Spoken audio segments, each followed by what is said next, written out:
안녕하십니까 여러분. 423TV 피벤저스 캡틴 배병기 원장입니다. 오늘은 피벤저스 탈모 특집 마지막 시간으로 탈모 치료에서 바르는 약은 어떻게 발라야 하느냐, 효과가 있느냐 및 탈모 치료 마무리, 정리를 하는 시간을 갖도록 하겠습니다.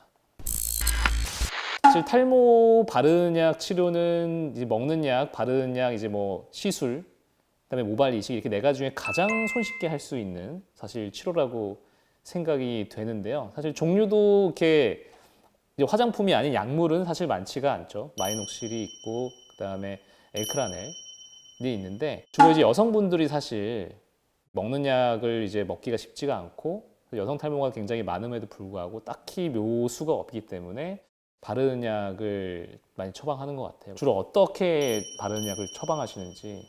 저는 일단 마이녹실이라는 걸 가장 기본으로 처방을 하고요. 보통 저희가 남자는 좀 고농도 5%, 여성은 이제 3%. 사실은 이제 전문 의약품이 아니라 일반 의약품이어서 약국에서 사실 그냥 구입하실 수 있거든요. 환자분들은 싫어하시는 게 이게 간혹 약간의 그 트러블 머리에 이제 피부염을 일으켜가지고 그거를 가장 좀 부담스러워하시고 또 하나는 이제 좀 귀찮잖아요. 매일 이렇게 뿌린다거나 바르고 자기가 그리고 좀 아침에 바른 다음에 이제 떡이 지니까 머리가 여러 앞에 불편함과 효과가 있을지에 대한 의구심 때문에 생각보다 안 쓰시는데 엄밀히 말하면 미국 FDA에서 탈모에 확실한 효과가 있다라고 인정된 게 딱 두 가지인데 하나가 피나스테리드 먹는 약이고 또 하나가 이 바르는 약 미녹시딜입니다. 그래서 가장 어떻게 보면 중요한 약제 중에 하나인데 많은 분들이 놓치고 계신 것 같아서 이 방송을 보시면 꼭 미녹시딜이 트러블을 크게 일으키지 않으면 좀 잘 쓰셨으면 합니다. 되게 중요한 말씀 해주셨는데 대부분 이제 직장 남성인 경우가 많고 그러면 아침에 머리 떡지면 하루 2번 바르는 거니까 쉽지가 않은 경우가 많죠. 하지만 하루 한 번이라도 꼭 바르시기를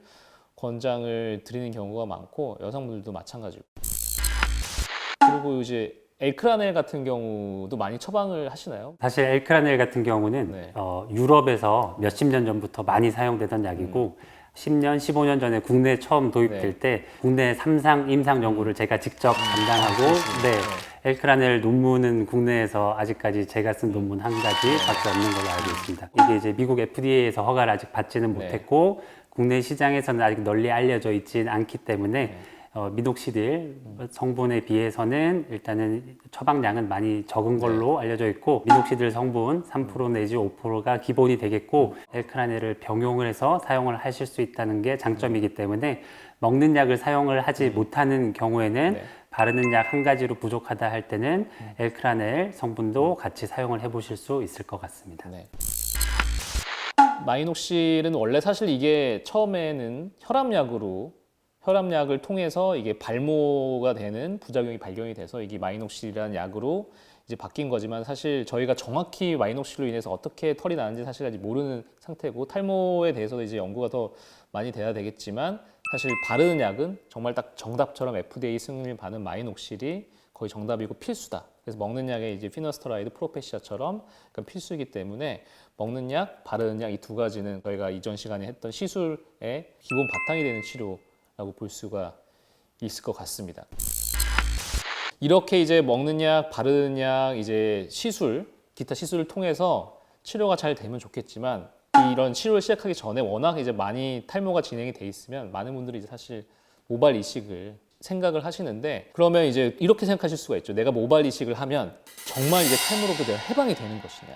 지금 배병기 원장님의 말씀을 들으면서 문득 떠오른 건데 사실 이제 모발 이식이라고 하는 거는 탈모의 해방이 아니라 해방의 출입구에 들어간다라고 생각을 하시면 될 것 같아요. 그래서 탈모가 이미 많이 진행되신 분이라든지 아니면 약물적인 치료로 충분한 기간 치료를 했음에도 불구하고 원하는 만큼의 효과를 얻지 못했을 경우에는 모발 이식이라는 수술적인 치료에 도움을 받아서 조금 더 진도를 앞으로 쭉 빼서 좋아진 상태로 더 좋아지거나 아니면 좋아진 상태를 이제 유지를 해나갈 수 있게 하는 과정으로서 아주 탈모 치료에 있어서는 중요한 부분이라고 생각을 하고 있습니다. 일종의 선행학습이라는 또 생각이 드네요. 일단 진도를 쭉 뺐지만 거기서 멈춰 있으면 또 다른 데 뒤처질 수가 있기 때문에 먹는 약, 바르는 약, 시술은 모발 이식을 하더라도 앞으로 계속 해야 되는.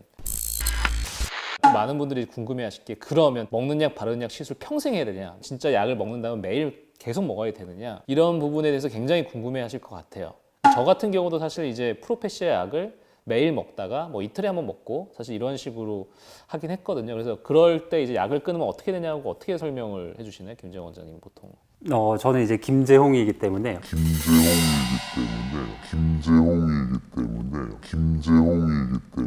환자분들한테 약물 치료를 해도 제가 박재홍이 될 수는 없다라고 말씀을 드리는데, 그 말씀을 드리는 뜻은 제가 타고난 유전적인 소인 자체가 변하지 않기 때문에 약이라든지 어떤 다른 형태의 치료를 유지하는 동안에는 그 치료에 도움을 얻을 수 있지만, 그 치료가 중단되고 그 치료의 효과가 제 체내에서 배출이 되고 난 다음에는 제가 원래 가지고 있던 유전적인 소인에 따라 다시 탈모는 진행이 되기 때문에 그런 자연 경과에 대해서는 충분히 설명을 드리게 되고요. 간혹 가다가 이게 치료를 중단하면 머리가 더 빠진다 라고 생각을 하시는 경우가 있는데, 사실 그렇지는 않고요. 원래 이제 치료하는 동안에 좋은 상태를 유지를 하다가 치료를 중단하고 원래 속도로 빠지게 됐을 때 당황스러움, 그 다음에 예전과 다른 경험으로 인해서 그런 생각을 하실 수는 있는데, 치료를 유지하는 동안에 유지가 되고 치료를 중단하면 원래의 속도대로 빠져나간다, 그렇게 정리를 하시면 될 것 같습니다. 많은 분들이 치료를 하다가 약을 이제 끊거나 그렇게 되는 이유가 이게 먹약을 먹으면 어느 정도까지 갔다가 그 다음부터 이게 유지가 되거든요. 사실 그렇잖아요. 치료라는 게 이게 계속 좋아지면 신나가지고 계속 먹는데 어느 정도까지 가고 그 이상으로 가지가 않기 때문에 여기서 내가 약을 계속 먹어야 되는 생각이 들 수밖에 사실 없잖아요. 근데 약을 끊으면 어쩔 수 없이 탈모 같은 경우에는 어느 정도 이제 빠지는 상태로 갈 수밖에 없다, 이렇게 말씀을 드릴 수가 있겠고, 그래서 저는 사실 환자한테 이렇게 설명하거든요. 결혼하고 아기가 이제 중고등학생 될 때까지 약 드시고 그 다음부터는 좀 머리 빠져도 괜찮지 않냐, 그렇게 농담처럼 말씀을 드리는데, 대머리가 돼도 괜찮은 나이대가 되시면 괜찮지 않나, 이렇게 좀 설명을 드리고 있습니다. 100세 시대인데 그러면 피벤저스 탈모 특집, 오늘은 바르는 약 및 모발 이식, 그 다음에 치료 정말 계속해야 되느냐에 대해서 좀 자세히 알아보는 시간을 가졌습니다. 피벤저스 탈모 특집은 여기서 끝이 나지만 혹시 궁금한 점 있으면 망설이지 마시고 댓글로 물어봐 주시면 저희가 친절히 답변을 해드리도록 하겠습니다.